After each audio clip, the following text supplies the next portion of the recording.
I mentioned earlier that you'd be out of action shortly hereafter, and you talked about a guy sliding in to take your place. Well, Roddy Piper would come in and make his Yeah. return and take your place with DiBiase here. Here's what Meltzer had to say in the 522 issue in '89. As expected, Piper's return popped the crowds in Los Angeles, San Francisco, and Sacramento like crazy, with his match with DiBiase actually getting significantly more heat in each city than the Hogan Savage main event, which packed the buildings. Piper wins these matches with the same finish sequence that DiBiase had been doing with Roberts around the horn. He also reports here that you would undergo surgery on your Yeah. neck, and it's unconfirmed how long you'll be out of action. You would undergo not one but two surgeries here, as it turns out, in mid 1989, and would be out of action for something like 5 months to recover.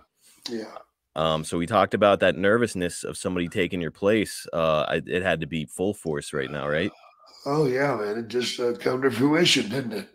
You Mm-hmm. know, we're so foolish. So sometimes we think that if we don't show up, the show won't go on. you know, Right. the show will go on. You don't have to worry about that. With or without you. They'll find a different pony to run. And Piper was the guy that slid in there and collected some hellacious paydays.